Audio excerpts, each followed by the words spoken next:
Welcome to exam centre. நாம இந்த ஒரு வீடியோல 10th ஸ்டாண்டர்ட் தமிழ் புக்ல இருக்கக்கூடிய அதாவது இயல் 2ல 3வது பாடமா இருக்கக்கூடிய கவிதை பேழை அதுல மேகம் அப்படிங்கிற நாகூர் ரூமியினுடைய இந்த ஒரு பாடலுக்கான வரி வரியா ஒவ்வொரு வரியில இருக்கக்கூடிய ரொம்பவே முக்கியமான இம்பார்ட்டன்ட் கொஸ்டின்ஸை பார்க்க போறோம். அதெல்லாம் என்னங்கிறத பாக்குறதுக்கு முன்னாடி நீங்க இன்னும் நம்ம சேனலை சப்ஸ்கிரைப் பண்ணலன்னா உடனே சப்ஸ்கிரைப் பண்ணிட்டு வீடியோ பிடிச்சிருந்தா லைக் பண்ணிக்கோங்க. இப்போ வாங்க வீடியோக்குள்ள போலாம். ஃபர்ஸ்ட் பாத்தீங்க அப்படின்னு சொன்னா நம்மளுக்கு கொடுத்துருக்கக்கூடிய பாடம் என்னன்னா மேகம் அப்படிங்கிறது. இதை எழுதுனவங்க நமக்கு நாகூர் ரூமி அப்படிங்கிறது எழுதியிருக்காரு. நல்லா பாத்துக்கோங்க. மேகம் அப்படிங்கிற பாடல் எழுதியிருக்கு.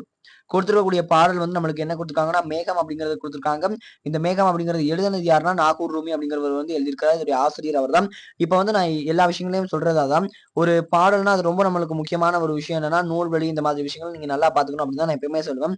அதான் இந்த வீடியோல நான் சொல்றது. மேகம் நம் கூர்மையாக இருக்கும். மேகம் நாம் கூரையாக இருக்கிறது. வானத்திற்கு அழகு செய்வது மேகம். பாரதி அந்திவானத்து மேகத்தை அழகுணர்ச்சியுடன் அந்தி வானத்து மேகத்தை அழகுணர்ச்சியுடன் வர்ணிக்கிறவர் யார் அப்படின்னு கேட்டாங்கன்னா நம்மளுக்கு பாரதியார் அப்படிங்கறத நம்ம தெரிஞ்சுக்கணும். அடுத்து பாருங்க, யாப்பையே மறந்து விடுகிறார் அப்படின்னு சொல்லிருக்காங்க. மேகத்தை தூது பொருளாக கவிஞர்கள் கொண்டாடுகின்றனர்.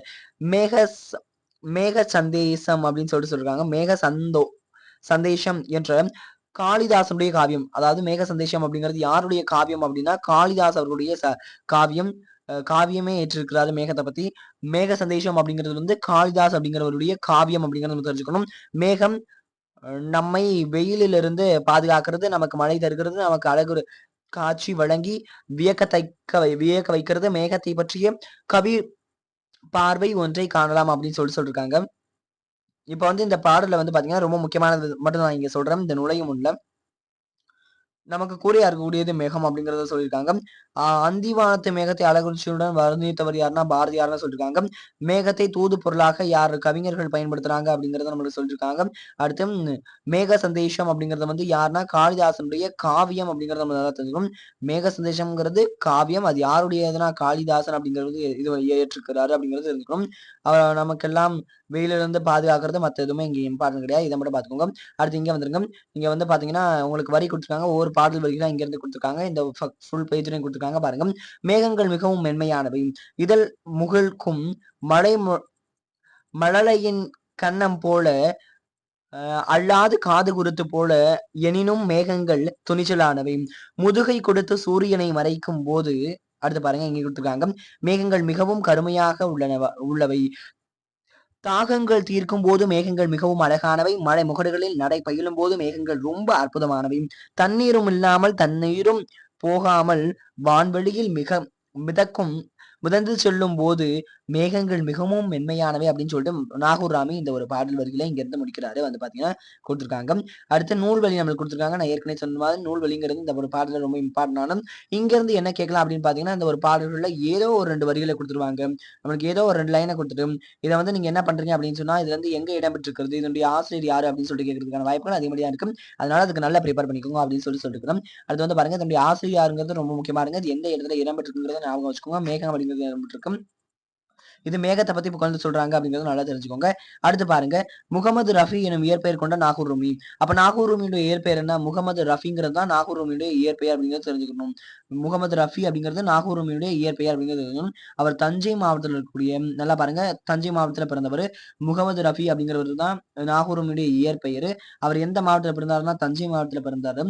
அடுத்து இவர் 80கள்னா அந்த நூற்றாண்டுகள்ல கணையாளி அப்படிங்கிற இதழ தொடங்கினாரு. கணையாளி அப்படிங்கிற இதழத்தை எழுத தொடங்கியவர் யார் அப்படின்னு சொன்னா நம்மளுக்கு நாகூர் ரூமி அப்படிங்கிறது கவிதை, குறுநாவல், சிறுகதை, மொழிபெயர்ப்பு என பல தளங்கள்ல இவர் தொடர்ந்து இயங்கி வருகிறாரு.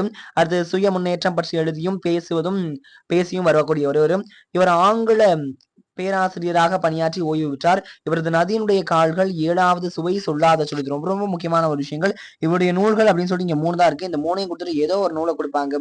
அந்த நூல் இவருடைய தொடர்பு இல்லாத ஏதாவது ஒரு விஷயம் இருக்கும். ஃபார் எக்ஸாம்பிள் பாத்தீங்கன்னா இந்த இடத்துல கணையாளி அப்படிங்கிற ஒரு இதை கொடுத்துருக்காங்க. அதை கூட இந்த இடத்துல கொடுக்கலாம். ஆனா இங்க கொடுத்ததுக்கு அதுக்கு வாய்ப்பு இல்லை. இங்க கொடுத்துருக்காங்க பாருங்களேன், கப்பலுக்கு போன மச்சான். இந்த 4ஐயும் கொடுத்துட்டு எது இங்க மாறுபடுதுன்னா இங்க நம்ம தேர்ந்தெடுக்க கப்பலுக்கு போன மச்சான் அப்படிங்கிறத நம்ம தேர்ந்தெடுக்கணும். அதை அடுத்து பாத்தீங்கன்னா நதியின் கால்கள் 7வது சுவை சொல்லாத சொல் இதெல்லாம் எழுதியிருக்கிறாரு. ஆகிய 3 கவிதைகளும் தொகுதிகளையும் வெளியாகி உள்ளன. மொழிபெயர்க்க கவிதைகள், தொகுதிகள் ஆகியவற்றுடன் கப்பலுக்கு போன மச்சான் அப்படிங்கிற என்ற நாவலையுமே அவர் வந்து படைத்திருக்கிறாரு. அப்ப கப்பலுக்கு போன மச்சான் அப்படிங்கிற நாவல் வந்து யாருடைய அப்படிங்கிறது வந்து ஒரு நாவல். அந்த நாவல் யாருடையதுன்னா நாகூர் ரூமி. நாகூர் ரூமிங்கிறவர் யாருன்னா, நான் தெளிவா ஒரு தடவை சொல்லிடுறேன் பாருங்க. இவர் வந்து எழுதினது நதியின் கால்கள், 7வது சுவை, சொல்லாத சொல், இது எல்லாமே வரும். அடுத்து வந்து பாத்தீங்கன்னா இங்க இருக்குல்ல கப்பலுக்கு போன மச்சான் இருக்குல்ல அது. அடுத்து இது எல்லாத்தையும் எழுதினவர் யாருன்னா நாகூர் ரூமி அப்படிங்கிறவர். இந்த நாகூர் ரூமியுடைய இயற்பெயர் என்னன்னா முகமது ரஃபி. அவர் வந்து தஞ்சாவூர் மாவட்டத்தில் பிறந்தவரும்.